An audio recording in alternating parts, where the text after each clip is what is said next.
The rare and remarkable moment is here. 3I Atlas passes near Mars. As of October 4, 2025, the object is drifting away from its closest point to Mars, but still close enough to matter. Just yesterday, on October 3rd, it made its closest approach to Mars from Earth. Imaging is next to impossible right now. The sun's glare dominates this region, and the object is essentially hiding behind it. That makes the spacecraft orbiting and roaming Mars our only real vantage point to watch 3I Atlas for now. Yet ironically, many NASA websites and feeds have gone silent, affected by a government shutdown at precisely the moment we need real-time updates. Shutting down key public access during an interstellar flyby feels awfully convenient, especially when researchers around the world are eagerly pressing to follow what might be the most unusual object ever seen in our solar system. There's already intense speculation. Some suggest it might be a highly active comet, unlike anything we've seen. Others propose more exotic ideas: a probe from beyond the stars, a piece of technology, or an alien craft. Whether those theories are plausible or not, the timing of this blackout raises eyebrows. Fortunately, we may have a lead.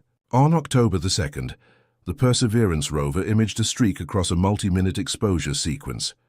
That streak does not match the normal motion of Mars's sky background. Instead of being vertical or aligned with the star trails caused by Mars's rotation, this path is slanted and consistent across images.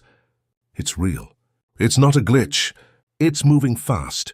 It's plausible to consider that what we saw was 3I Atlas itself. Credit for noting this streak goes to Drew, whose post on Twitter spurred further review. Now, the object's size remains a mystery, but lower limit proposals cluster around 5 km wide, possibly more. It lacks the huge classic dust tail of a comet. Instead, it seems to be cloaked by a vast diffused coma of ionized gas and dust.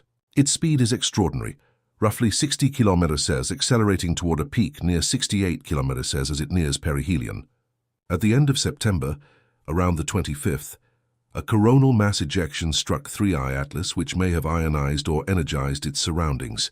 But follow-up images taken on September 27th and October 2nd show no cataclysmic restructuring, no sudden tail break-off or fragmentation, only hints of gradual expansion in its envelope. That's why NASA coverage meant so much to everyone. Thankfully, we are not powerless.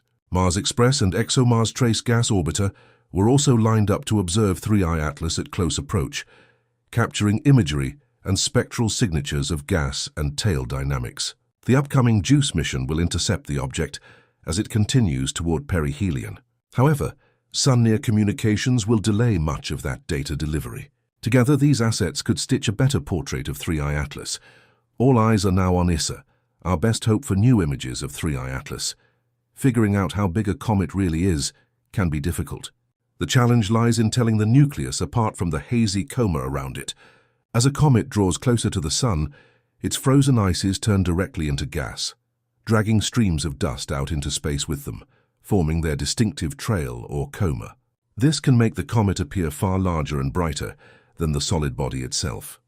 A team from Harvard led by Richard Kluder, Avi Loeb, and Peter Wies analyzed observations of 3I Atlas collected between May 15th and September 23rd from 27 different observatories worldwide via the Minor Planet Center.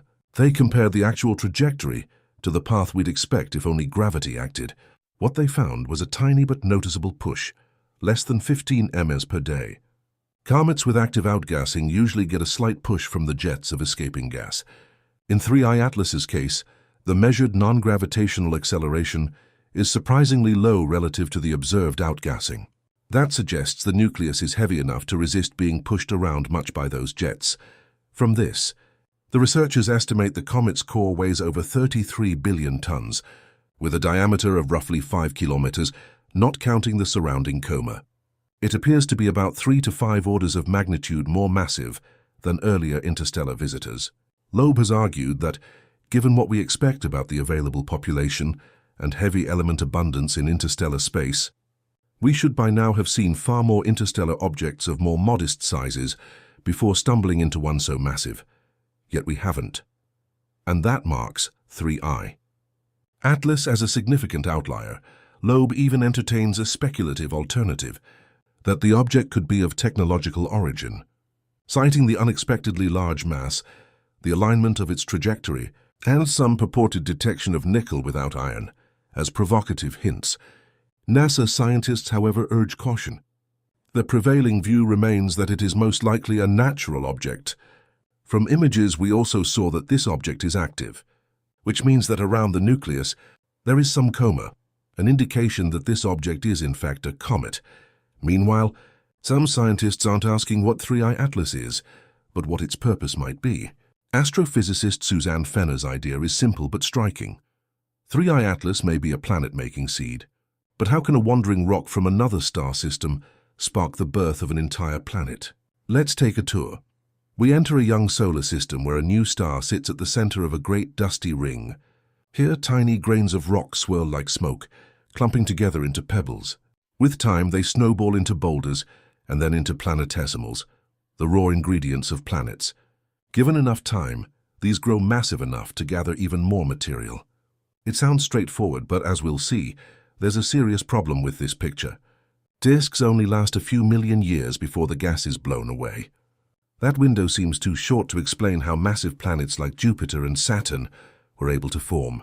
Now imagine a different scenario. Into this disk falls an interstellar object, a body already big enough to serve as a ready-made core. Instead of starting from dust grains, the disk suddenly has a solid seed that can immediately start pulling in surrounding gas and material. In this way, an alien traveler could speed up the birth of a new planet. Fenner's simulations support this idea. She found that massive stars are better at capturing interstellar objects than smaller ones, and sure enough, gas giants are more common around bigger stars. The match between theory and observation is striking. If this is true, then interstellar objects like Oumuamua, Borisov, and 3I Atlas aren't just drifters. They may be the sparks that ignite planetary systems. Some might have seeded gas giants in faraway systems.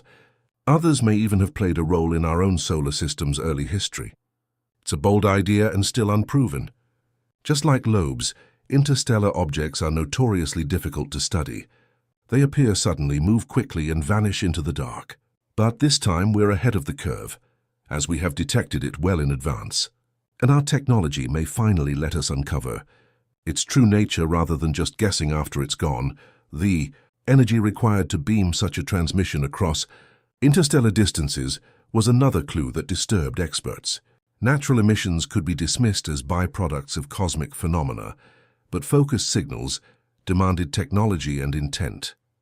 Whoever engineered the broadcast wielded power far beyond anything humanity had achieved. To sustain coherence across such a distance required mastery of energy on a scale we could scarcely imagine. This realization drove home a sobering fact. In the cosmic hierarchy, we were the junior species fumbling with primitive tools, while giants reached across light years with precision. The very act of receiving the message underscored our vulnerability, for it showed that others could find us with ease. The academic community splintered under the weight of interpretation. Some argued that the signal, though unsettling, might not be inherently hostile, that it could simply be a standardized attempt at communication misunderstood through the lens of human paranoia.